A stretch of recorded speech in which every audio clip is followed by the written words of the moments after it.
Hello everyone, my name is Anne. I'm the owner-operator of My Sewing Room Inc. here in Calgary, Alberta, Canada. I am happy to present to you Kimberbell's digital dealer exclusive for 2024. You may have already seen our special video for our promo, the What's the Buzz key fob from Kimberbell. Super cute. That's our bonus gift for signing up for the entire year. So that would give you 13 designs, one free kit to make the What's the Buzz keychain, and 12 months of fresh new class on top of the What's the Buzz keychain. So I hope you saw that, and I hope that's what brought you here. If not, you still have time to join up. This is the first of 2024 Kimberbell Digital Dealer exclusives. This one, I'm very happy to bring you. Let's have a look at that. So, the first of the year. This one's Hello Spring Round Pillow. So, we are going to use Kimberbell's 12-inch round pillow insert. So it's quite cute. We'll get into that in just a second, but it's beautiful. By the time you're making this kit, it will be January in Canada, and many of you will be dreaming of your gardens, and I know I am. I miss my flowers. I miss all of the happy buzzing in my garden. But this should make you feel a little better about January, no matter where you live. So I want to start by taking you through the supply list. Kimberbell's photography has used a blue fabric, but of course you see the pillow in all the advertising in blue. So we decided that we would perhaps try lavender, and then you see a little bit of sort of springy Easter colors, because that's coming. Now, I have everything laid out for you. We're going to quickly walk through the supply list and what to watch for, what you need to know, and I hope you enjoy the class. I will also have the supply list as a PDF that you can read or download, print if you prefer. We're going to do it electronically first. So, alrighty, so here we go. In no particular order, the items you're going to need. So as I stated, we're going to need the Kimberbell pillow blank, 12-inch round. Going to make this sweet pillow. This particular pattern comes in 2 different sizes, so that's something to take note of. The one we're going to make in the video works in a 5x7 hoop. So you'll see that come together in this video. This particular design here, still a 12-inch pillow, still the 12-inch pillow form, but the center here was made in a 8x8 or a 8x12 hoop. The one we're working on, as I said, will be in the 5x7 hoop here. Then we have an array of colors here. You are welcome to use any colors that you so choose. The directions that you'll receive from Kimberbell just simply state the colors by name and a basic name. Dark pink, light pink, peach, dark green, medium green, light green, blue green, dark blue, light blue, and purple. I'm going to give you the color numbers that I used so that you have a point of reference and numbers that you can maybe compare to the threads that you have on hand. As I said, we're making ours in lavender, so I have Kimberbell's lavender polka dots, a sweet lavender print, and a lavender zipper. The instructions call for a white zipper, but they're currently, at time of filming, there is no such beast to be had. But this is one of Kimberbell's original zippers. It blends nicely with this lavender. The only trouble is they've been discontinued. So if you happen to have a supply of them, good for you. I hope that you enjoy them. Currently, they are not available. And if you enjoyed Kimberbell zips, you might want to let them know. Then, I won't go through the numbers on here, but a close-up of here. It was, in my estimation, a pretty good reproduction of Kimberbell's color choices in Isacord thread, which is what we carry here at my sewing room.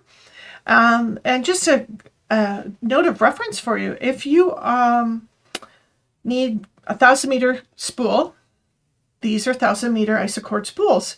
If you need a smaller spool, only 200 meters, then Metler Polysheen and Isacord are the exact same color numbers, the exact same thread, the exact same dye lot. So if you need smaller spools, we also carry Metler Polysheen, which could be quite helpful for some of you. Now, some of our other supply lists, things that I found handy, and if you've ever watched any of my videos, a stiletto. This is my best friend. You'll see when and where I use this, and you might be happy to have one too. Mine is the straight awl or stiletto. I use that in places where you might put a finger that you shouldn't. You also could enjoy a fabric marker. So this is my choice for this project, was the Clover water erasable marker. Pins, I've got 2 pin cushions on screen here. Different colors, same pin cushion. What I love about these is they're magnetic, and if you just kind of randomly throw your pins in the general direction, it sorts them nicely north-south. There's a really good finger hold here. If picking pins up is difficult for you and your fingertips, or if you happen to have nice long nails and getting a pin up off the table is a pain, these are brilliant. And for traveling to and from class, they have a lid. And it clicks on there, and then you don't lose pins in your box or your bag while you're traveling to and from classes. I have 2 different pins. I have the large Clover flower head pins, and I also like these blue and yellow silk pins. These might be the regular pins, but they're all nice and sharp, good metal. They don't rust. They have glass heads, so they don't melt under the iron if you happened to need them. And sometimes I like the weir ones. Sometimes I really need a bigger one with bigger head because it's going to get lost in whatever I'm pinning. So I keep my pins separate on their own pin cushions. I don't like to mix styles together. It's just more efficient for me. Then we have pinking scissors. I'm going to show you those later. And of course, our ever-present Kimberbell set of trimming cutting tools, the applique scissors, micro point tweezers, which are very handy in removing its and bits, super sharp tip scissors, and our curved squeeze scissors, great for trimming little bits of fabric and a little bit of thread. Then I am using my Brother Luminaire, which quite nicely takes pre-wound bobbins. This is a nice basic multi-pack, sort of a light gray, cream, black and white. These are handy to have in your workroom. There's a couple projects down the road in the Kimberbell event where I'm going to recommend this color set to you. But this gives you a nice idea of what's available to you in pre-wound bobbins. And these are pre-wound with Wonderful Deco Bob, and I enjoy these immensely. And good news for me is their headquarters is in the same city as me, so I get my Wonderful thread pretty darn quickly, which is a good thing because I'm we're always blowing through it like it's candy, because it kind of is. It's thread candy. You can also buy singular colors in a 12 pack like this. I go through some of these colors like mad. I wish they came in boxes of 200. I have suggested it. So there we go. You'll also need an iron today. Especially for filming purposes, I just use a mini palm iron. You have a larger one set up in your studio, and that makes you happy. We need it at the beginning and at the end. So we also need some stabilizer. So at this point in time, I don't carry Kimberbell stabilizers, but I do carry another brand. The pattern itself calls for fusible backing and a medium cutaway stabilizer. So the fusible backing, that's going to go behind your center fabric here. It does a couple things. It boosts the cream or white light colors so that you don't have show through. But because this is a pillow, because it is a soft thing, because it is squishy, I actually, in place of my fusible woven, which it's really hard to tell two white things on a screen, but maybe what you can see is this one's a little thicker, a little more dense. This one you can see through. That's a fusible woven. You can kind of see the threads through it. This one, not quite as much. Let's put it on there. So you can still see a little bit. And you can see a lot more here. Not that that matters, but it's just so that you can see there's a difference. So this is a woven stabilizer, aka interfacing. Has a light glue on one side, and it's brilliant for this. And if this is what you have at home, go ahead and use that. That is what Kimberbell prescribes, is a fusible woven backing in here. Now, we also have this one, which is called Fuse and Fleece. This one's a very thin batting, bit squishy. I felt that I wanted to have that little bit of lushness in my pillow. So I opted to use Fuse and Fleece rather than fusible woven. You can make your own choices. I will let you know when I'm skipping away from the instructions as written, which you can absolutely work from quite well. They're well written, great pictures. They keep you moving along fabulously. But this adds a little bit of lushness to something, and it gives a little bit of more dimension to the embroidery, which of course you can't see on camera, but trust me, it's there.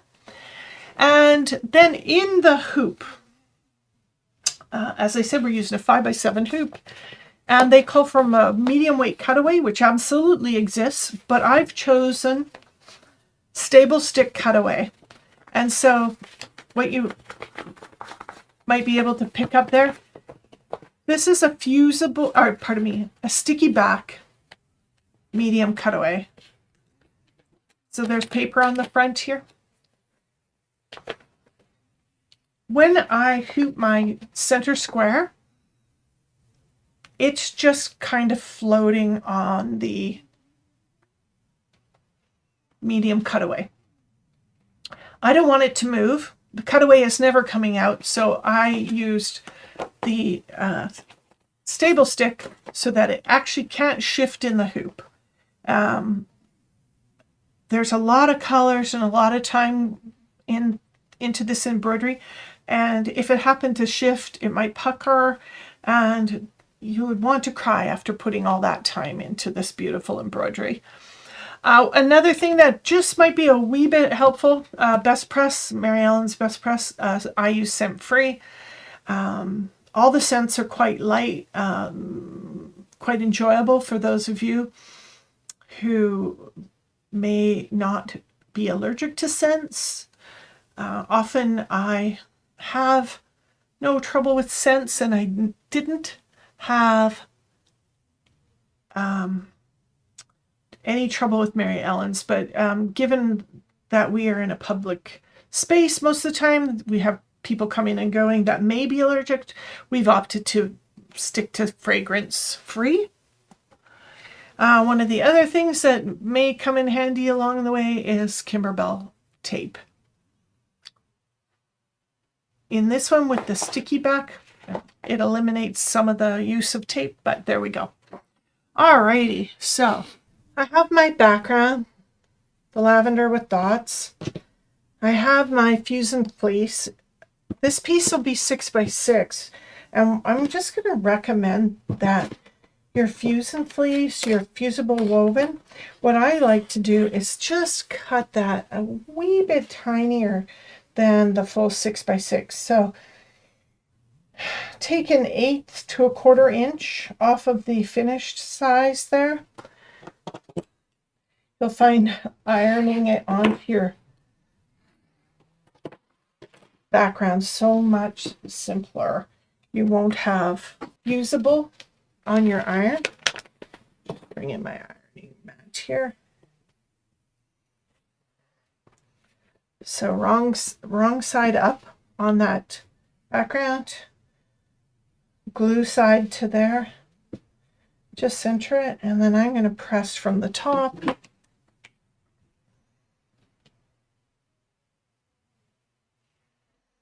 course, it would go a little faster with a large iron, but in the studio, when we just need a wee bit of ironing,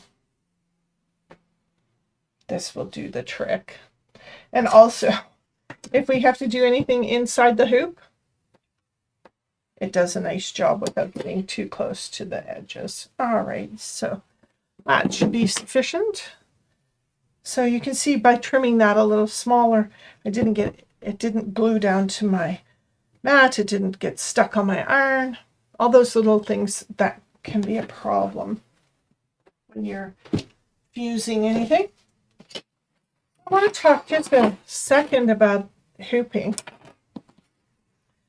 You can tear the paper off of the sticky back stabilizers.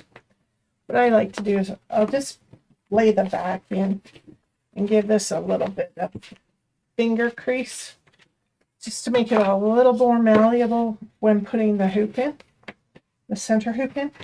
And you sometimes may need to open it up a little more than you think you should have. Put that one in pretty easy. So now I'm just making sure that it's all the way in. What it likes to do is the paper and the thickness likes to push the hoops apart. So you can see I've got this one good and solid in there. Then we'll tighten that up. Just a finger tight would be sufficient. I usually use something like a wee little screwdriver. It's sharp enough to cut the paper, but not sharp enough to cut into my stabilizer. If you just pull yourself a big X through the middle, grab that center, pull to the side, grab that center, pull to the edge. Usually the paper will come up then in a nice clean tear. There we go. And now we have the sticky. So once I figure out where my piece actually belongs and I drop that in there, it doesn't move, and it really helps to prevent puckering, which, as some of you know, can be a bit of a problem in embroidery. Now, the two things that we didn't discuss under thread were these two, and it's they both look like white sewing thread. This one is white sewing thread, and I have its bobbin attached with a bobbin holder. This one is not white sewing thread. This is Wonderfil's Wash and Gone, and I really quite like it. It is a bit stronger than some of the others on the market, which break a lot. I've had some really good luck with this one, and it's a nice big spool. But how do I tell this bobbin from this bobbin? It's very difficult. And just the other day on Facebook, I read that someone had made an entire project out of this, and when they washed it, the whole thing disappeared. I believe she was making lace. So I would have cried for the time and energy put into a piece of lace to have it all disappear in the wash.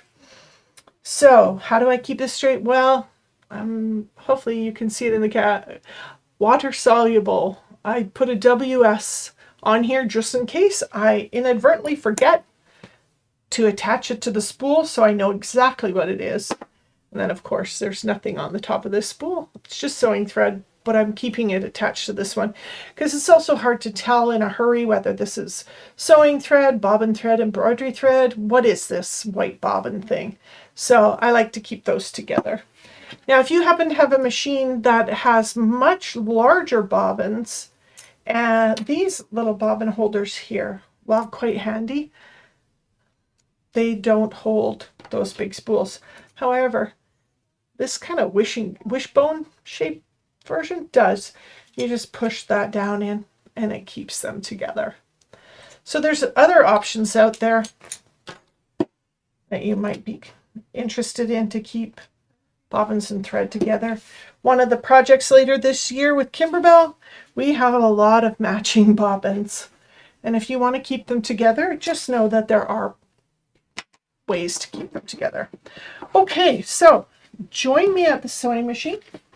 As I said, I am using Brother Luminaire 3. XP3 is what we typically refer to it as. It's what I have at home, so it's mighty convenient to have the same machine in the studio.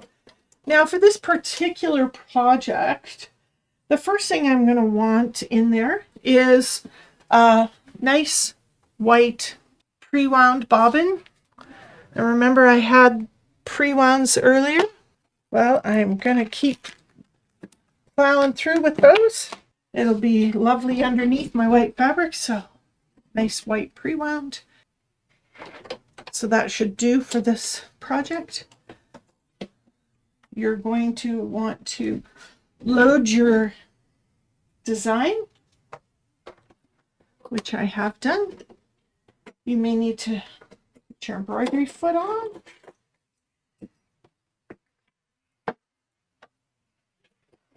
Some machines have multiple choices. Pick the one you like the best. There we go. The first color doesn't really matter. It's going to be a placeholder. It won't be part of the design. However, just so we know, the first color is going to be dark green. So my dark green is 5933. I'm going to put it in now. It will do fine for the placement lines. Might actually show up a little easier on camera for you.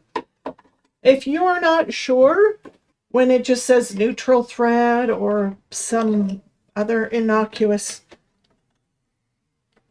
description of color, defaulting to white is a reasonable choice, and you might want to do that. I love that needle threader. All right, so our very first stitch color here. Let's get that going.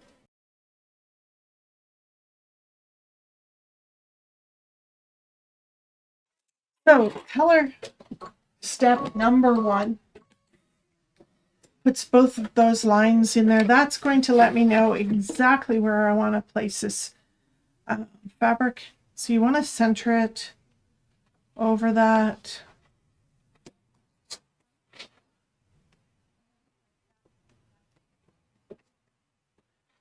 Got about a 1/2 inch to each side of the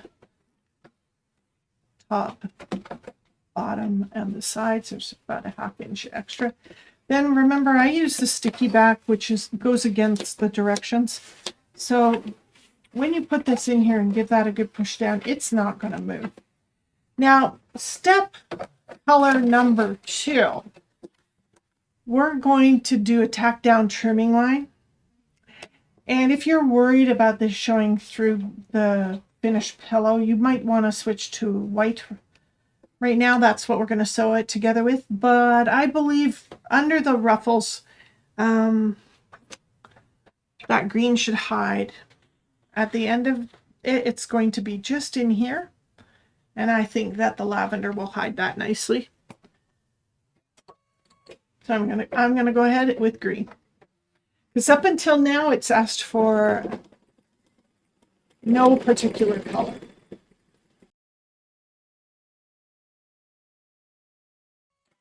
There we are. So first true color request is for dark green. Stitch color step number 3.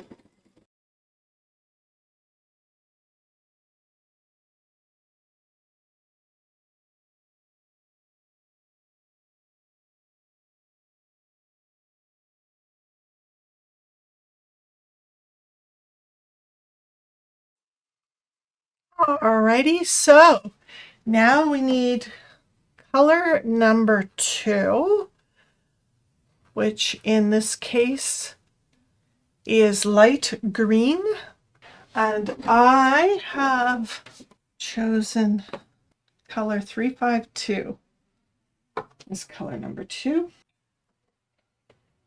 Always cut your thread up by the spool and pull it down through the front of your machine. Consider your machine to be out only. Try not to draw back if you can help it.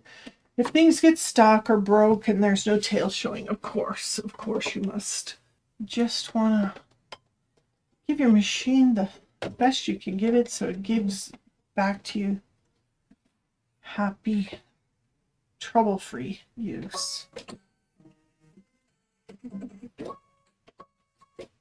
Okay, so technically this is color number 4 or step number 4 in the machine.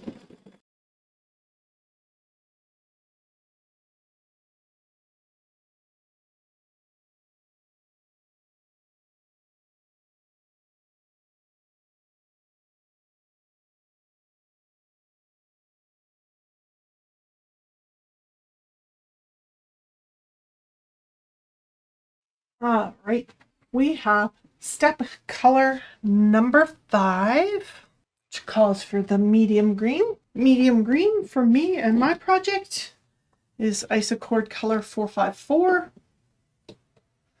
You again are welcome to make different decisions, but for those of you who perhaps aren't sure where to start with colors, we at least have color names and numbers for you to start with. You can Google them, look up on a thread chart, whatever you need to do to find colors that please you. If you like the Kimberbell look, these are the colors that I chose from what was readily available for me. Step color number 5, medium green.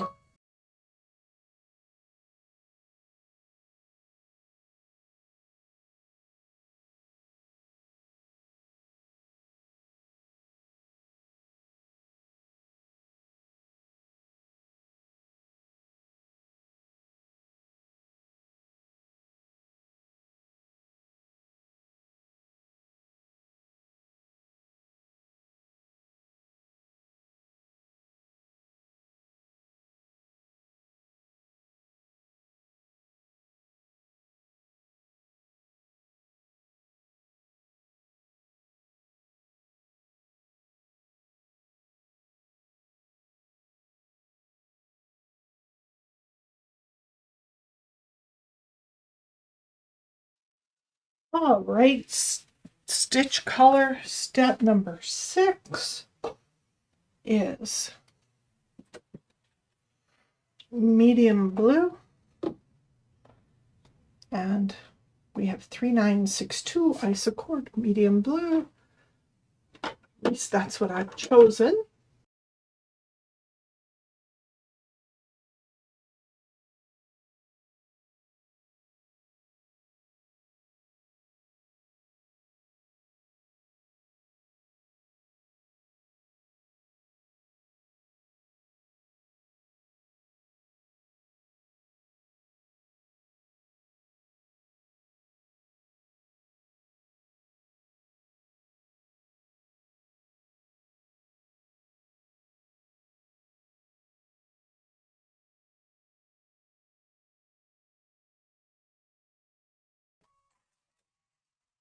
All right, color step number 7, dark pink. And in this case, I'm using 2560.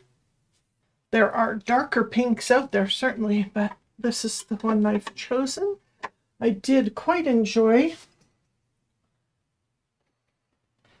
Kimberbell's version of this stitch out, and I felt this was pretty close to what I could see in the pictures that I have.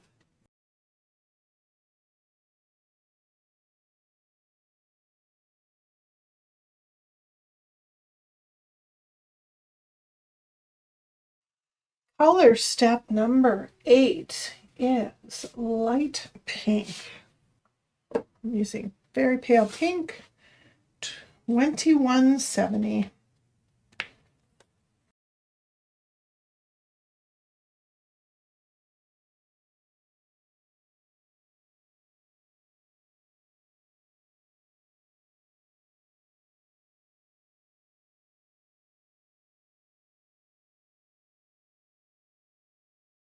All right, we're back to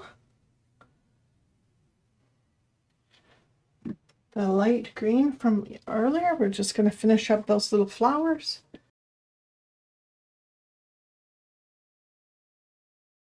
Okay, so color number 10. I've chosen sort of a light seafoam. It's described in the instructions as a blue-green. In the pictures, it looks to me like a small, like a pale seafoam. So 4260 is the one I picked.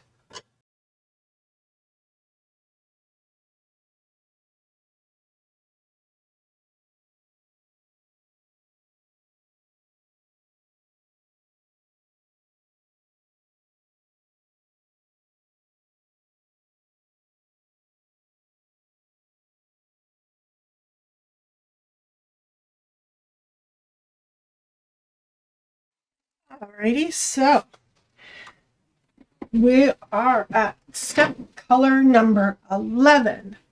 In the instructions, it's referred to as dark blue. In my head, this is like a dark royal. Tends a little bit to the purples, but it reminded me of the color in the photo. So I chose this one, which is color 3544. So even though I showed them to you in the supply list portion, it's a little nicer to see them now again. Color situation and repeat, just to help you know where they go in the scheme of the design.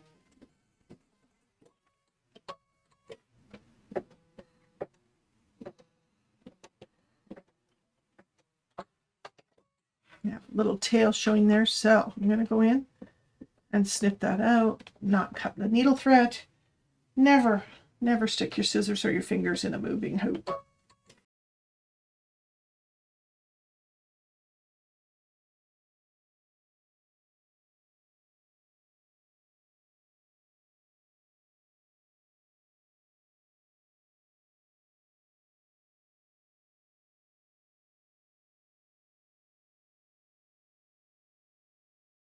Color number 12,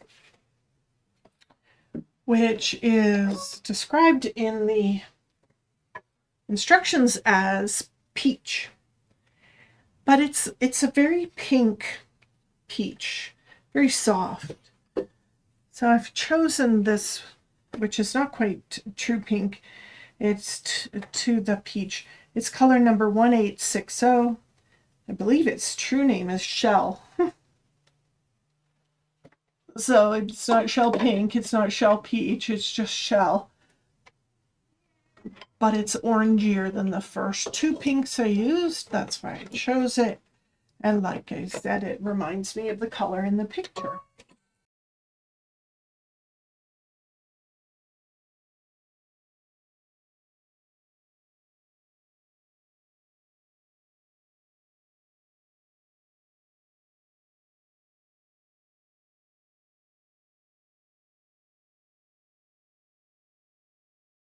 All right, so we've come to the all-important color step number 13, which is still that soft peach.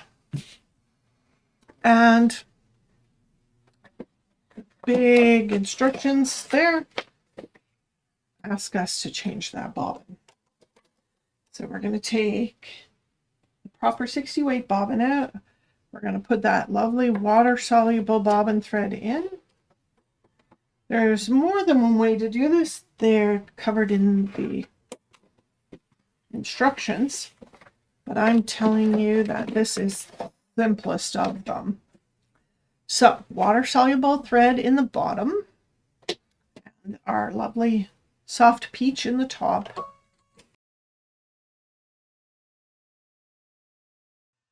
Color step number 14 is a change of color on top. However, we're leaving the water soluble bobbin in the bobbin, and we're going to switch to that lovely purple, which in this case is 2920. So water soluble in the bobbin, but purple on top. Okay, so color number 15, same color, that gorgeous purple, but we're switching back out to that free-wound bobbin. So regular old bobbin thread in the bobbin now, same purple in top. Just going to get in there with those little snips and take out that little tail.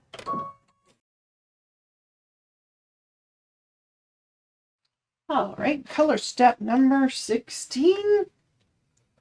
We're going to pop back to that peach. So these are glorious little fringe flowers. They're quite sweet to make.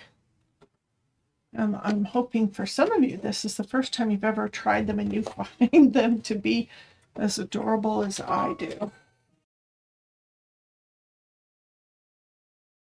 Perfect. Final color, color number 17. And it's back to that light blue. We're repeating a color.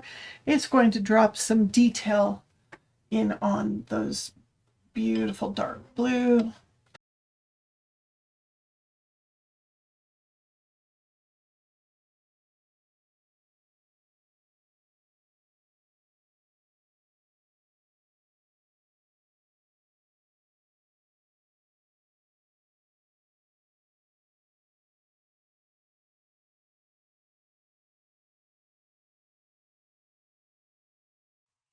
Wow, there we go.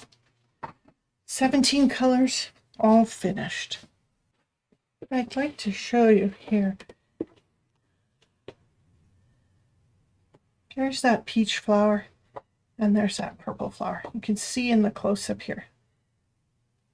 They're 3D fringe. That's where the water-soluble bobbin comes in. So join me over at the cutting table, and I'll show you how we get from the nice flat flower in our hoop. And if you like it, there they are. Just here and here. You can keep those, but the fluffy ones are more fun. I'm going to leave this in the hoop for the moment. It gives me an extra hand. Now those two little flowers that had the water-soluble bobbin thread here and here, I have just a small glass of warm water, a cotton tip, swab, and what we're going to do is just put some moisture on that water-soluble bobbin. We don't really need to wet the whole project, but I am going to put a nice amount of water from a swab on there.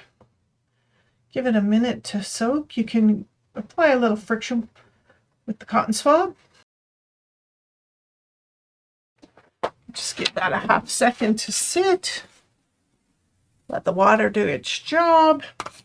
I can see a little bit of water marking on the front. Now, if that happens to watermark and leave a stain, the easiest thing to do is to dampen the whole front, and that watermark will disappear for you. So here we are. By touching the front, I can tell how ready that is to come out. I'm just going to kind of gently brush it. No, not quite. So interestingly enough, my handy dandy screwdriver, I use this thing for everything. I'm just going to wet the end, and I'm just going to apply some friction with this nice round edge. It's not bumpy at all, it's just round.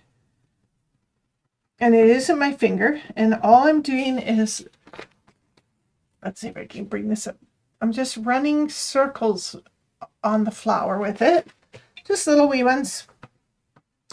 It's just a little more friction on the back, more than you can get from a cotton swab, certainly. And it just helps work out the water-soluble thread without damaging the fibers at all. But I can see them releasing. I'm not sure if you'll be able to see in the camera, but now I see a little line of thread out here and a little line of thread in here and nothing in there. That was bobbin thread. So then you can just give that a little scratch with your finger, a soft tool.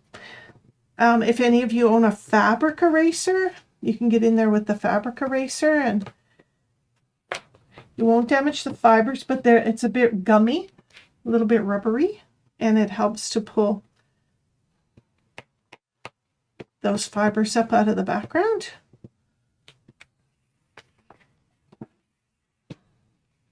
If I think that they're still a little stuck, you can put a little water on from the front.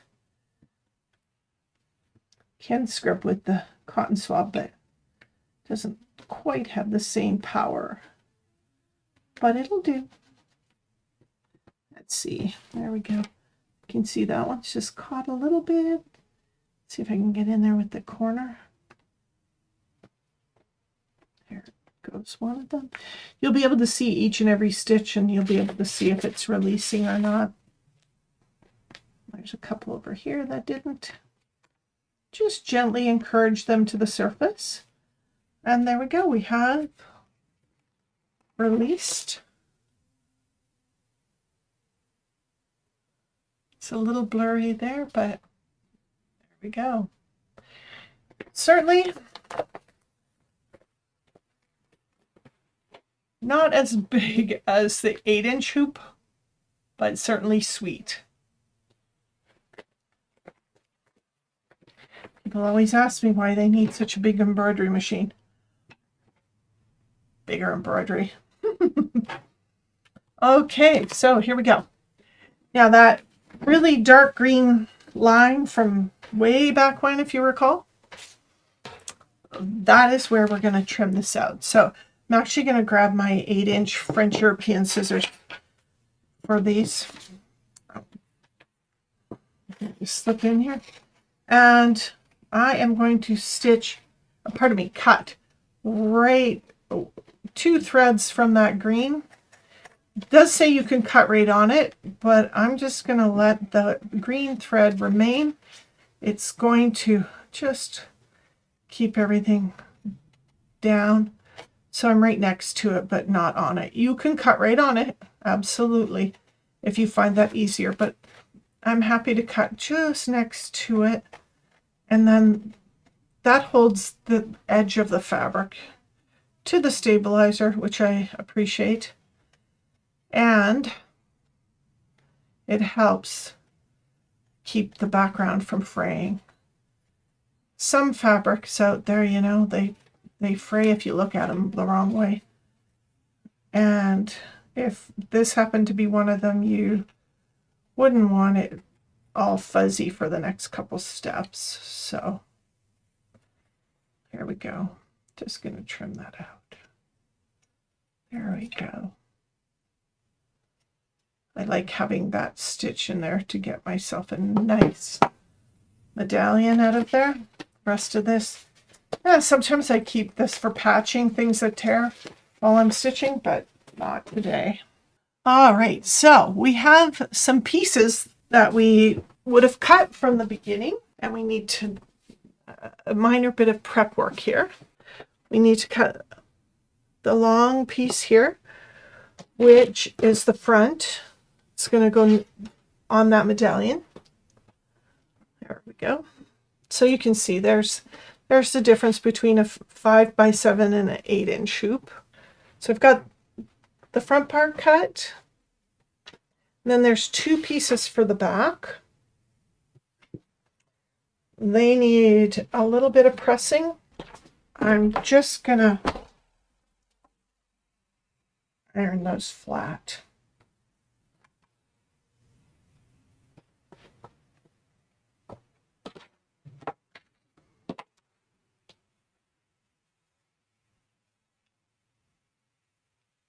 And this piece here, we're gonna go over to the sewing machine.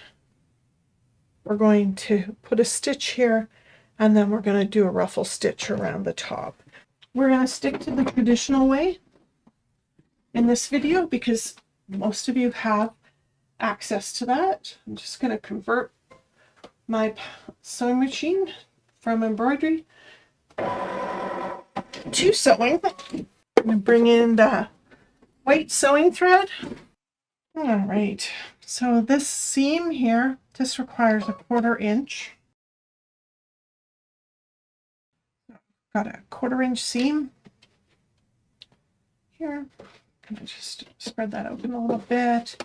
I could take this over to the iron, or I can press the seam open.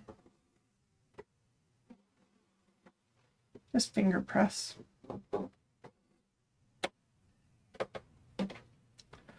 Now, a typical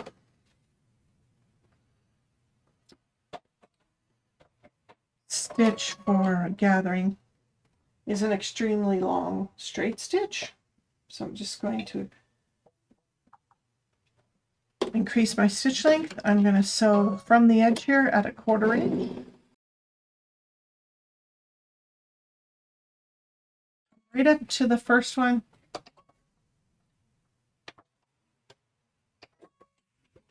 And pull that out the back and give myself a couple inches extra of thread. Then I'm going to put it right back in, and I'm going to stitch right next to that 1/4 inch away.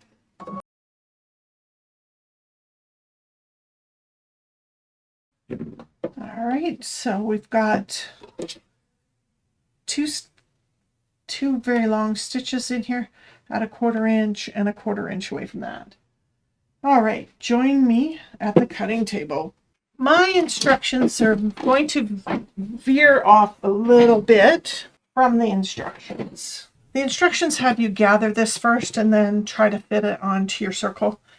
I have to be a little more methodical than that to be happy. So what I'm going to do, I'm going to grab that ruffle. I'm going to start at the seam here, and I'm going to find the middle over here. And I'm going to just mark that with a pin at the halfway point I found. I'm just going to weave the pin in and out a little bit. I'm using the slightly longer one with the bigger head so it doesn't get lost in the ruffles. Then I'm going to take that middle that I found and put it over at the seam. Then I'm going to find the halfway point to the left. I'm going to put a pin in there. That weaving it in and out helps hold it in place. Then I'm going to find the halfway to the right hand side. And then I'm going to put a pin in it. So essentially what I can see here are the 4/4 of this. I can put another pin in over here just you can see I have 4 even quarters. Then this little piece here, I'm going to grab my water-soluble marker. And what we're going to do is just visually, I'm going to kind of lay it here straight up and down, close as possible. And I'm going to fold this in half. I'm going to put a little finger mark there and a little finger mark there. You can put pin in or you can put a mark, a water-soluble mark.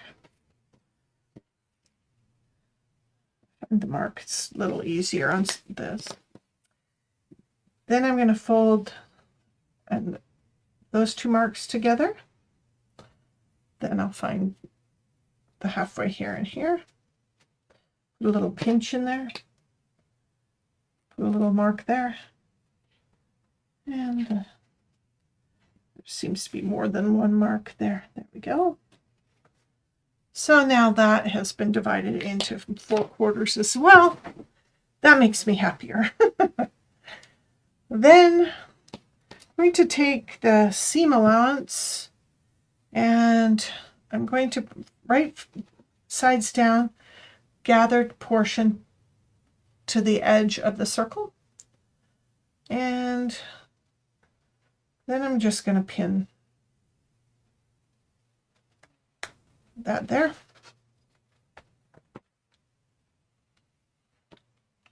And then I'm going to pull the 2 bobbin threads from here to here. So just kind of dig in the back here, lift them up so you can get a hold of them easily. And then I'm going to try to hold those together in my right hand. And then, sorry, I ended up with the 3rd thread there. False start. Just get those other threads out of the way. And again, with those 2, I'm going to pull just the bobbin thread. Now, on gathering, bobbin thread is usually the best one to pull. And all you do is work the ruffles down with your left hand. Hopefully you've done this before, way back when, and you kind of have a memory for it. So I'm just ruffling along here. Dang. I knocked that pin out. Okay. Starting again. Don't want to be wrong. It's a lot of fabric here to have in the wrong place. So just going to quickly find that at a quarter again. And maybe this time could use the blue marker. But I do need a pin in that spot anyway. All right, one more time with feeling. Leaving the bloopers in so that you know that life is not always perfect. Not for me, not for you, but it's always recoverable. All right, there we go. Back.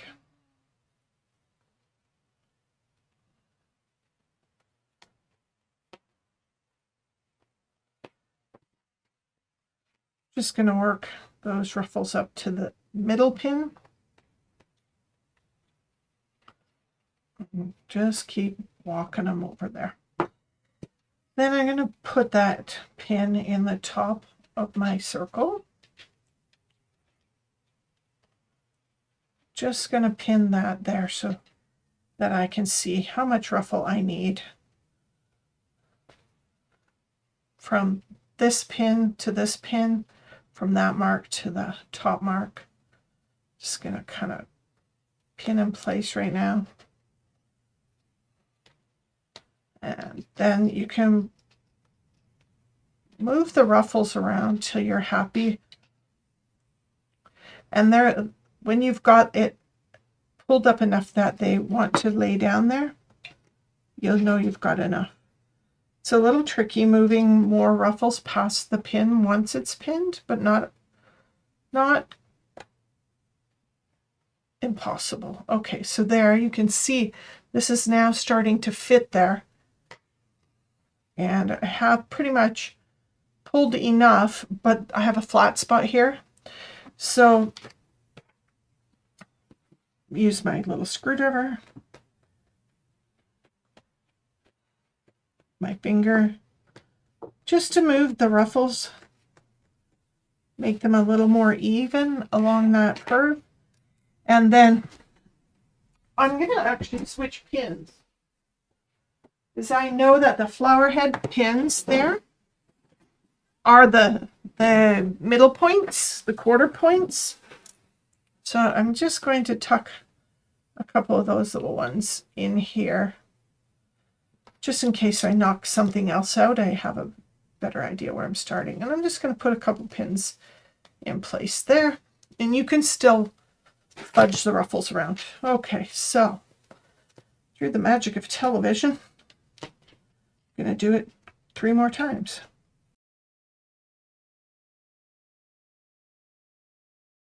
Okay, halfway done.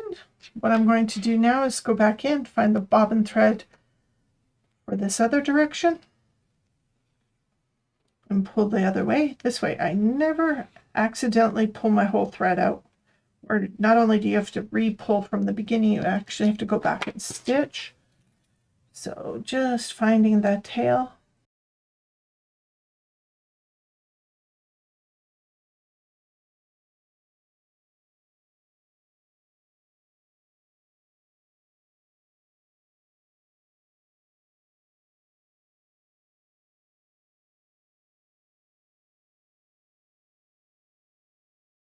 All right, so I've pulled down that final string there and the final pair from the other side. Sometimes I'll take them so they don't unravel on me and just wrap them kind of figure 8 around that first pin. Just keeps them from walking back out.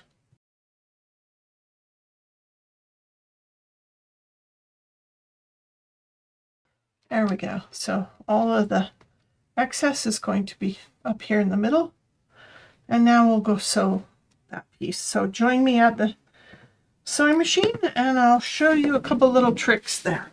I'm still set up on the sewing machine for a 1/4 inch seam allowance. That's exactly what we need here. Doesn't matter where you start or finish here. This is a circle. Got my stiletto here and I've got this on close up because I want you to see what I'm about to do. I'm about to use a stiletto to keep the lavender edge even with the edge of this embroidered circle. I'm going to start between the 2 pins so that my machine doesn't get hung up on them. To change my length back to standard sewing length from the 5 that I had it for gathering. And now I'm going to maintain a 1/4 inch seam allowance all the way around. I'm going to take the pins out before I stitch into them.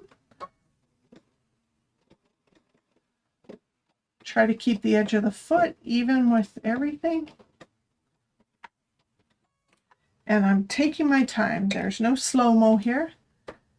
And if the ruffles seem a little uneven, you can still move them a little bit with the stiletto. And if the lavender fabric is creeping back away from that edge, you can adjust as you go.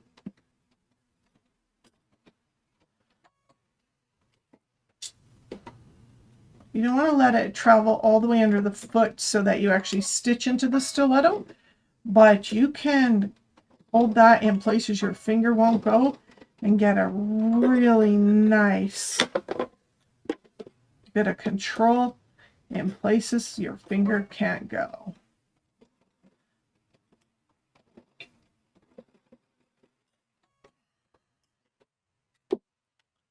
Hopefully you can see quite well. So I'm just going to use the stiletto to encourage that lavender out. There's a bit of a flat spot there. I'm going to use it to move a couple ruffles around. You're going to get this circle pretty much in real time. There'll be no magic of television here. Because there's easier ways to do some of this fussy business. Just don't sew into your pins. Not good for the needle, not good for the pins. So earlier, I didn't mention what was going on here, but this was flat. So I left a bunch of fabric there with just enough to get like around the circle there, but to leave some of the ruffles in place. And what I'm going to do is I'm going to create those ruffles where it went flat with the stiletto as we get there. because that's just at the beginning where they tend to release. Now, remember I had figure-eighted my bobbin thread around that pin? I am going to release that pin and those stitches so that they don't get stitched down. It'll make the next step harder. So this is the other side, the second side, and it's a little flat there too, but I'm just going to create a few ruffles with the stiletto, move the pin as necessary so that it's even all the way around. You don't want a flat spot. There's plenty of fabric to go around here. It's quite generous actually. So I'm just going to adjust my ruffles as I go, maintain that 1/4 inch seam allowance, keep the lavender fabric up against the edge of the medallion, take my pins out as I go.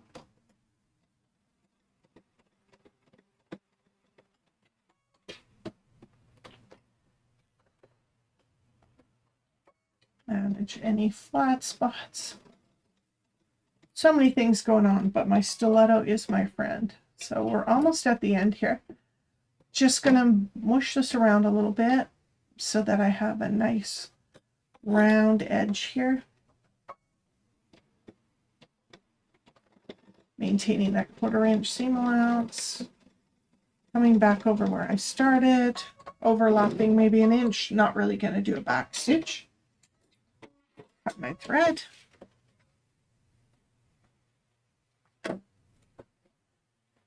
Reveal that middle. There we go. So we got all that ruffle around there. While I still have this flat in my hand, I'm going to go in and I'm going to grab the bobbin thread from that second row of stitching here and remove it entirely. And I'm using the stiletto to grab the thread because I don't want that wrapped around my finger. It will hurt. The stiletto does not care. So I'm just going to reach in there, lift up that bobbin thread, lift it up till I can get a tail long enough. You can use your finger to pull it, but if that's not working, wrap it around the stiletto, pull from there. When you get to the back to the beginning, it's a little easier. Okay, looks like I've got all of that second row out. There might be pieces of the first row that show to the front, but again, you can cut them away. I'm just going to trim away some of that mess. Alrighty, there we go. So, it kind of looks a little awkward right now, but there we have it. All right, meet me back at the cutting table. We have our little piece here, and the instructions have us go through and work this out into a flat circle. Now, the one thing you don't want to do is get in with the iron on top of this. So that little iron, I am just going to keep it to the edge, and I'm only pressing the edge of the lavender, trying to keep myself away from the embroidery thread, because normally you only press embroidery from the back, but the easiest way to work the ruffle over is from the front. Just avoid your actual embroidery, okay? It's coming pretty good. So the other things that will help here is a little bit of starch. Sometimes we have a beautiful fabric prep called Flatter. That always makes this a little easier. Just pulling out some of the fuzz. Rough stuff from the back kind of got caught up in the seam allowance. But what we're looking for is to get that circle nice and flat. So there we go. I've worked it nice and flat, but only by ironing back the lavender here. Okay. Now I can kind of see the middle spots for the blue, which will be helpful in the next section, and even transferring them to the back. If you think you need a little extra press, you can come in now from the back, but I would advise pressing into a press cloth, something soft and squishy. There we go. So we have this nice flat circle. Now I need to prep out the other two pieces to apply the zipper. I've got these two larger rectangles here. The instructions ask you to turn this over by 1/4 inch and then over again by 1/4 inch. And I'm going to show you a little tip at the sewing machine that just has always served me well. 1/4 inch seam, or top stitch, I guess. I'm just going to put a 1/4 inch stitch in here.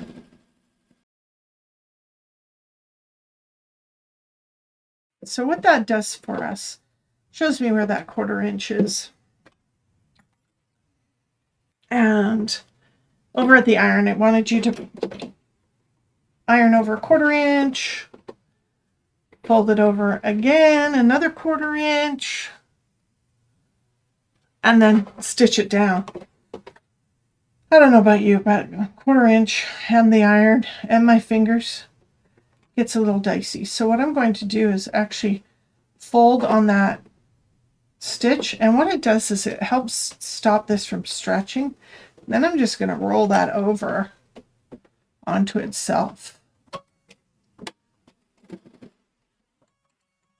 And I'm going to top stitch it without putting the iron in. So I'm just going to grab the 1/4 inch line, the string, roll that under there. I'm just going to top stitch that down. I find it's friendlier, safer to my fingers than ironing. And just having that little stitch in there gives you something to grab on.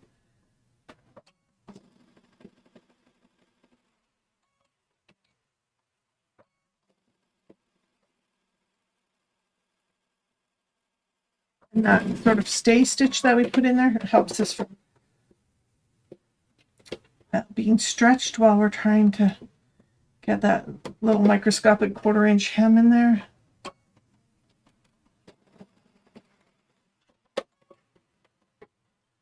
So fold it over at the 1/4 inch on that thread, which you can nicely feel.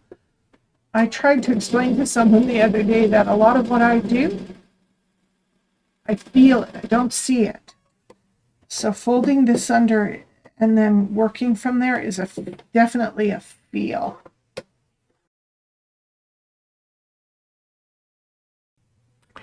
This is going to be the start of zipper pull. We'll grab that lovely lavender zipper from earlier. Two pieces that I just hemmed. I'm going to take one side, put it right side down. I'm going to take my zipper with the pull to the right hand side.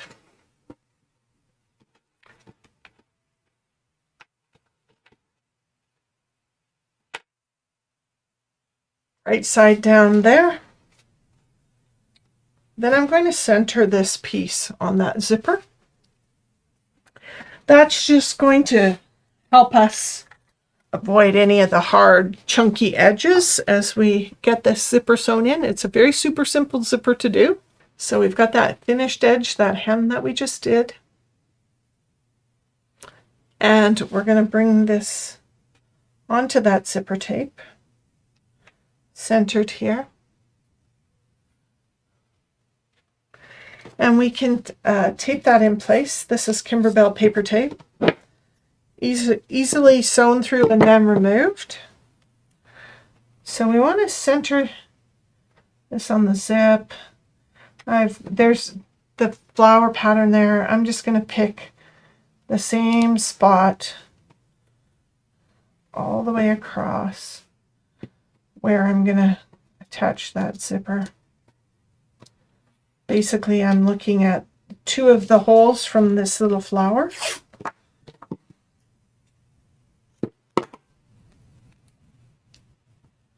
I'm just going to tape my zipper in place in the exact same space all the way across. Centered from the head to the metal bits at the end there. You'll be happy you did. There we go. So at the end of the day, we're putting the zipper on the top because it has that lovely lace edge. Okay. And now we'll take this over to the machine and we'll top stitch that zipper in place.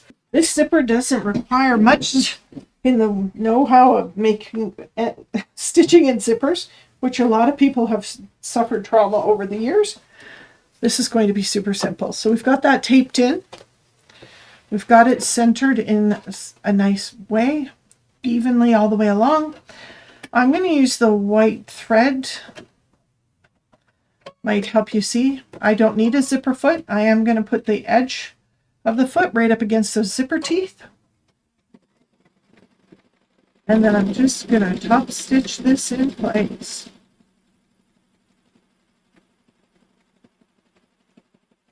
By doing it in white, you'll be able to see just maybe a little clearer. So get to the other end, trim my thread, no back stitching, and voila.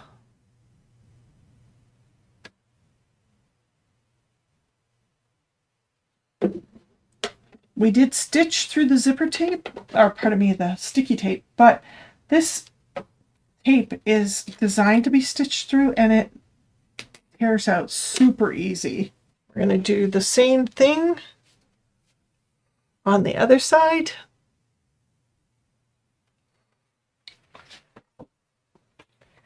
Going to work from the back. I'm going to remove that first set of tape. You can see really it comes away quite nicely. There's no struggle to remove that. It is perforated quite nicely there in the middle. There we go. Super simple. Now, the hardest part of this all happens now. We're going to center this piece of fabric. I think I'm going to work the other way around. I feel like I could maybe see it a little better. I can see the dots. You want to align your fabric piece in the same spot, left and right. I'm going to put the finished fabric on those two dots from earlier, exact same positioning that I chose earlier, reusing the chunkier bits of the leftover tape that I just removed. As you can use it a couple times, absolutely. There we go. So I have my, there we go. Just take that back to the machine. This time we're going to top stitch from the other side. If you feel that you need a zipper foot here and you have one, by no means, but I know that I'm going to catch the underside of this fabric using my zigzag foot that's already on my machine. It's going to keep the edge of it up against the zipper, keep myself nice and straight. And I'm just going to top stitch that lace in to the end. And away we go. There we go. Simple. The simplest zippers you're going to do this year. Now, just like the last step, I'm going to just go in here and remove the tape. Next step, I'm going to take this piece right side up, zipper pull on the left. Just going to find the halfway marks that I had earlier.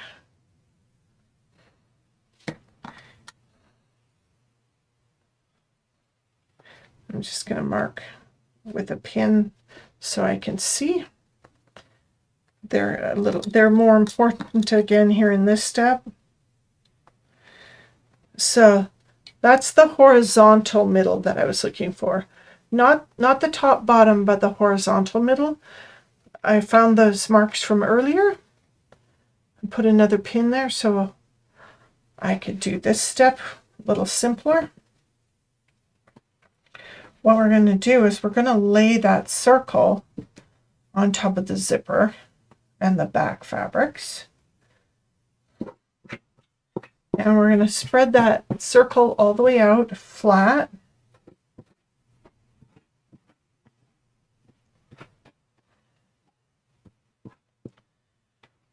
And we want the horizontal middle to be where the zip is. And then we're going to pin that in place. I think I'm going to grab my large clover leaf ones and make sure that I'm still here on the horizontal. I'm going to put a pin there. A pin on the top.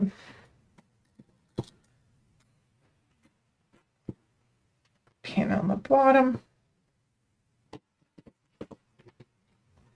And another here on the horizontal.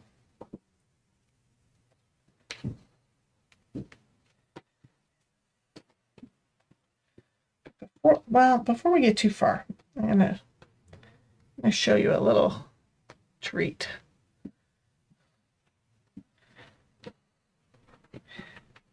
I'm going to push that zipper open. You want to be able to keep those teeth together in future steps.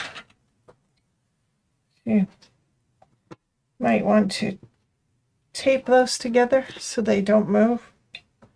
Because once you open them, they like to slide, but I want them to stay together. So, and I'm going to do it out here on the outside where it's not going to interfere with anything down the road.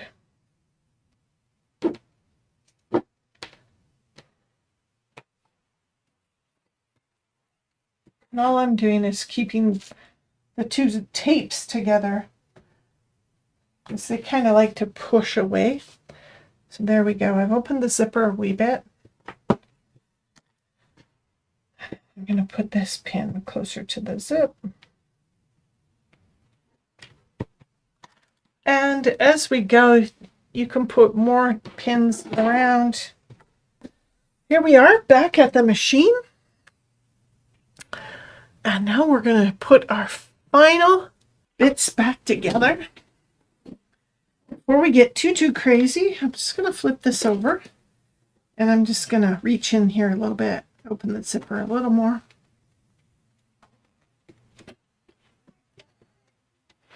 I've got those taped together so they don't separate.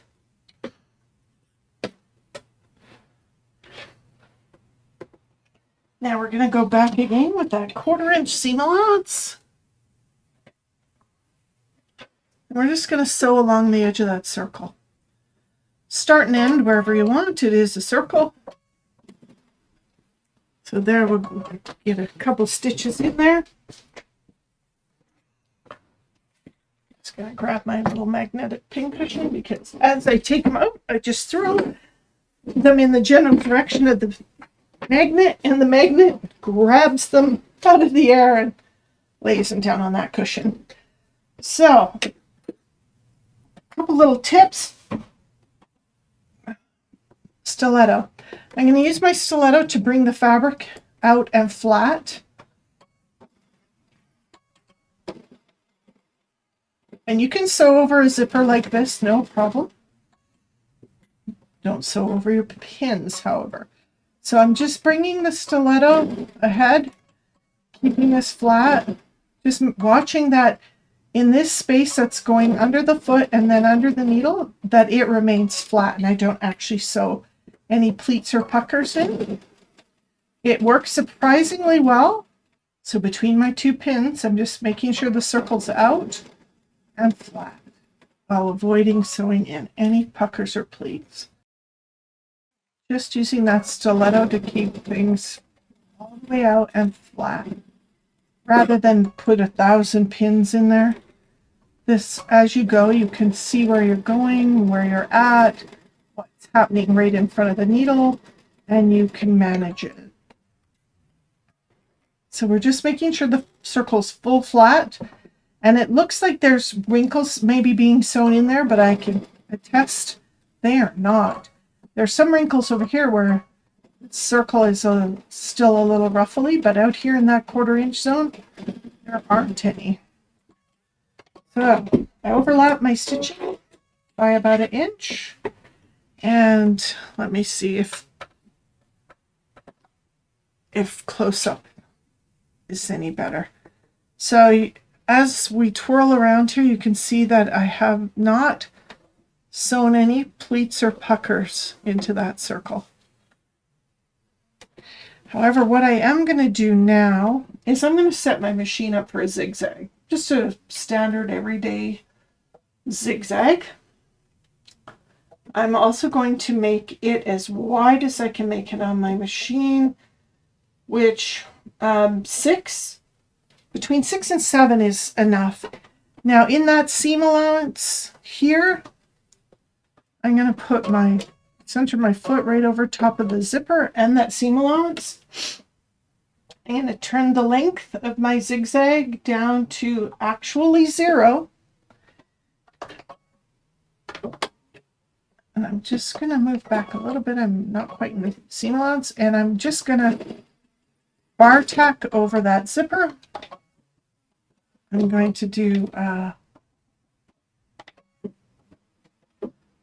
tie off on that side, tie off on this side because it makes me feel good, and then cut my thread. And what that's done for us, it's replaced this metal bar tack with a thread bar tack in the seam allowance so that this can't work open for any reason.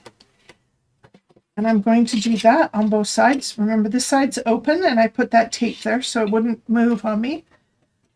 I'm going to do the same. I'm going to center that super wide zigzag. I'm going to do a tie off on one side.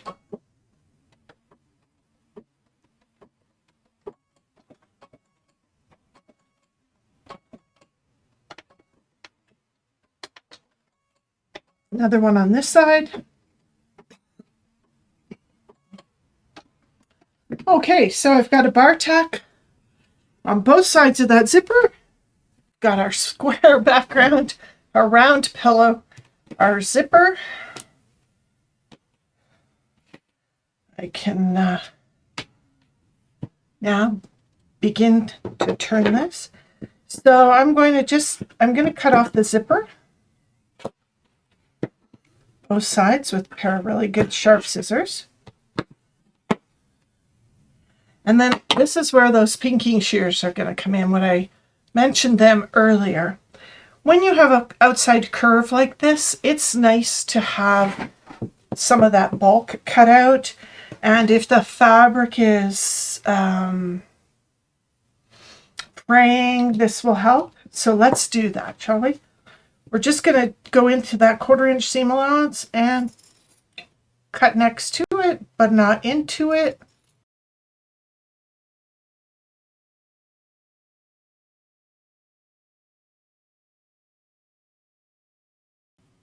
Got a nice zigzag finish on there with the pinking shears. That'll help it stop fraying, reduce some of the bulk. That'll also be great.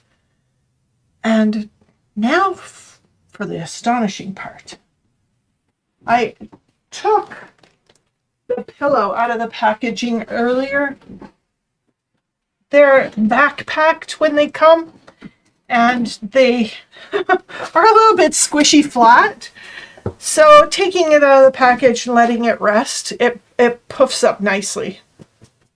So we're going to open this all the way now because there's enough room for me to get my hand in and open that zip all the way. There's a wee bit of tape there. It's probably not showing on the front, but I don't need it. So I'll take that out. Now, interesting, easy way to put this pillow on. Put the cover on top of it and then just walk half to the back.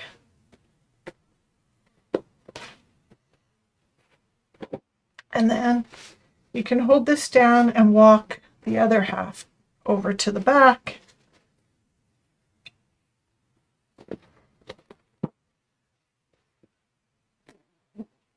Just gonna pull that closed. Give this a little massage, get it in there. And voila. There we go. Gorgeous. So, there we go. We have our spring pillows. 2 different variations, but essentially the same embroidery, 8-inch, 5-inch, both 12-inch pillows. So large medallion, small medallion. And thus concludes your very first digital dealer Kimberbell exclusive collections number 3 for the year 2024. I do hope you enjoyed the program. Wasn't that fun? Got not 1, but 2 pillows to share. So I do appreciate you joining us for our 2024 digital dealer exclusives with Kimberbell. If you enjoyed the video, do like, share, and subscribe to our YouTube channel. That encourages us to keep on doing what we're doing. If you have any questions about what you've seen here in the video, do ask questions in the comments. If you're in our class programs, we have email for you, education@mysewingroom.ca.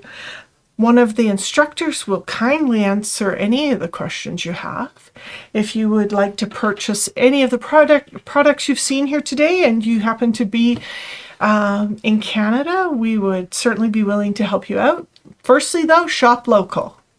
And if you can't find what you need local, we'd be happy to help you here up in Canada. There's lots of amazing dealers down in the United States. So if that's where you're from, do check in with them. We like to keep our shipping east-west, not south of the border. So you'll find the links for everything that we've shown you here today. If you're looking for anything specific, different, do take a look at our website. We sure would appreciate seeing you there. And that's www.mysewingroom.ca. And you could sign up for our newsletter there. If you're interested in seeing what we're up to, we'll keep you informed. We send out 2 or 3 emails a week letting you know what's up, what's coming. We feature some of our free tutorials, which can be found either on Facebook or on our YouTube channel, which are also mysewingroom.ca is our title. So looking forward to seeing you down the road. Do check in with me on the bonus video. I'll show you how to put a regular zipper into the back when you might not have one of those beautiful lace ones that's really pretty on the outside. So bonus video for the zip. See you there.